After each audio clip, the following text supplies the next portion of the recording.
کون صاحب ہیں؟ ایک دو کالرز اور ہیں، اس کے بعد ہم اپنی اسٹریم ختم کریں گے. کنگ خان. السلام علیکم ورحمۃ اللہ وبرکاتہ. وعلیکم السلام. خیریت سے حضرت؟ الحمدللہ. کون سے مدرسے میں؟ جی کون سے مدرسے سے ہیں؟ جی اب تو ہوگی، پڑھائی مکمل ہو گئی. ہاں، کون سے مدرسے سے؟ دارالعلوم وقف. دارالعلوم وقف سے. ٹھیک ہے. فرمائیے. خیریت سے حضرت؟ الحمدللہ. ایک سوال من میں پنپ رہا تھا حضرت. جی. خدا کو ہم لوگ مادی یا غیر مادی، ہم لوگ غیر مادی مانتے ہیں، اور جو دیدار ہوتا ہے وہ مادی چیز کا ہوتا ہے. جو ہمیں جنت کے اندر خدا تعالیٰ کا دیدار ہوگا تو وہ مادی یا غیر مادی، یہ حضرت سمجھ سے باہر جا رہا تھا. اگر غیر مادی ہے تو پھر دیدار کیسے ہوگا؟ یہ آپ نے شرح قائد پڑھی ہے؟ جی پڑھی ہے، لیکن وہ ذہن سے نکلا ہوا ہے حضرت، اسی وجہ سے پوچھ رہا ہوں. اس میں رویت باری کے تحت معتزلہ کی یہی دلیل ہے. معتزلہ نے اسی وجہ سے رویت کا انکار کیا کہ چونکہ وہ یہ کہتے ہیں کہ جس چیز کو دیکھا جا رہا ہے اس کا مادی ہونا ضروری ہے، ٹھیک ہے، اور خدا مادی نہیں ہے، لہٰذا رویت ممکن نہیں ہے. تو انہوں نے رویت یعنی خدا کے دیکھے جانے کو جنت میں اس کی امپاسبلٹی یعنی اس کے عدم امکان کے وہ قائل ہو گئے کہ یہ ممکن نہیں ہے. یہی دلیل ہے. ٹھیک ہے. اس کا جواب کیا ہے؟ اس کا جواب یہ ہے کہ آسان لفظوں میں بتا رہا ہوں، عربی میں ہم اس کو کہیں گے قیاس الغائب علی الشاہد. اردو میں ہم اس کو کہیں گے کہ آپ جو اس دنیا کے قوانین ہیں آپ اس کو جنت کے اوپر لاگو کر رہے ہیں. جس ذات نے ایک مادے میں یہ صلاحیت رکھی ہے کہ وہ نظر آ جائے، اور آپ کی آنکھوں میں وہ صلاحیت رکھی ہے کہ وہ دیکھ لے، تو کیا وہ آپ کی آنکھوں میں وہ صلاحیت نہیں رکھ سکتی وہ ذات کے غیر مادے کو دیکھ لے؟ اگر یا تو آپ یہ کہیں کہ نہیں خدا میں اتنی قدرت نہیں ہے تو بات الگ ہے، لیکن اگر آپ خدا کے میں قدرت کاملہ مان رہے ہیں تو پھر آنکھوں میں اگر دیکھنے کی صلاحیت ہے مادے کو، تو پھر غیر مادے کو بھی دیکھنے کی صلاحیت ہوگی، لیکن وہ اس دنیا میں نہیں، وہ ہوگا جنت میں. چونکہ جب آپ ایک دوسرے ڈائمنشن میں، ایک دوسرے عالم میں ہوں گے تو وہاں کے قوانین ہی الگ ہیں، یہاں کے قوانین وہاں لاگو نہیں ہوں گے. ایک اور حضرت سوال تھا جی.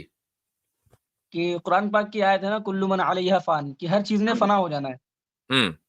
تو اس میں جتنی مخلوق ہے خدا تعالیٰ کی ساری چیزیں فنا ہونی ہے.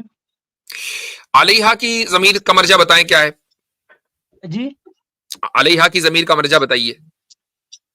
وہ تو مؤنث میں آتی ہے حضرت.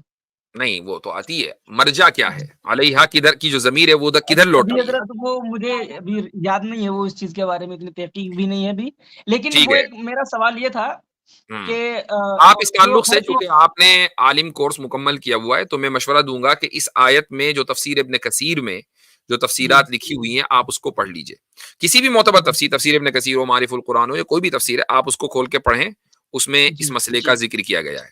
ٹھیک ہے. سوال حضرت تھوڑا الگ تھا اس سے میرا. جی فرمائیں. سوال یہ تھا کہ ہر چیز نے جب فنا ہو جانا ہے، مخلوق بھی، روح جو ہے وہ بھی مخلوق ہے، اور روح دائمی طور پہ رہے گی جنت میں یا دوزخ میں، جہاں بھی رہے وہ دائمی طور پہ رہے گی، تو اس کا اختتام کہاں پہ ہے؟ روح کا اختتام نہیں ہے، اور فنا کا مطلب اس کا معدوم ہو جانا نہیں ہے. میں اس کی ایک مثال دیتا ہوں. مثال یہ ہے کہ آپ کا جو فون ہے مثلا وہ ٹوٹ جائے تو آپ یہ کہیں گے بھائی یہ فون جو ہے، یعنی یہ فنا کا لفظ اس کے اوپر استعمال ہو سکتا ہے کیونکہ فون نے فنکشن کرنا بند کر دیا ہے، لیکن یہ معدوم نہیں ہوا. اس کا جو را میٹیریل ہے، اس میں جو پرزے ورزے لگے ہوئے ہیں، وہ اپنی جگہ وہ ٹوٹ پھوٹ کا شکار ہو گئے. تو قیامت جو آئے گی، تو قیامت آنے کا مطلب یہ نہیں ہے کہ جو مٹی کے ذرات ہیں وہ سارے کے سارے ایک دم آؤٹ ہو گئے، بالکل اب اس کا کوئی وجود نہیں ہے. یہ سارے کے سارے فنکشن کرنا بند کر دیں گے، یعنی کام کرنا بند کر دیں گے. جس مقصد کے لیے ان کو استعمال کیا وہ مقصد پورا نہیں ہوگا، یہ ان کا فنا ہے. ایسے ہی روح اپنے فنکشن کو پورا کرنے سے رک جائے کچھ دیر کے لیے، یہ ممکن ہے. شکریہ، جزاک اللہ خیر حضرت. اچھا ایک حضرت تھوڑا اس سے ہٹ کے حضرت ایک اس سوال میں ایک کرنا آیت چاہوں گا. ہے، ایک جی آیت جی ہے، وہ عامر بھائی کل جی. میرے خیال سے کل بھی یہ پرسوں میرے خیال سے کل ہی تھی اسٹریم، ہاں کیونکہ نارملی مجھے اسکپ ہو رہا ہے کہ سنڈے کو ہوتی ہے، تو میں نے کہا پرسوں فرائیڈے کو اسٹریم تھی، تو اس پہ بھی ایک آیت میں نے پیش کی تھی. اس میں یوم تبدل، کہ اس دن زمین و آسمان غیر الارض، اس کے اور والسماوات، اس کے غیر ہو جائیں گے. تو جس طرح حضرت نے کہا کہ فنا کا مطلب ہے ایک چیز ہے جس کی ابھی ایک اس کو کیا بولتے ہیں اکرتی، بولتے ہیں، یعنی اس کی فزیکل اپیرنس ہے. تو اس مٹیریل کو فنا کر دیا جائے تو وہ وجود فنا ہو گیا. اب اس مٹیریل سے دوسری چیز تخلیق کر لی جائے تو وہ پہلی والی جو شکل ہے وہ فنا ہو گئی ہے، مگر وہ مٹیریل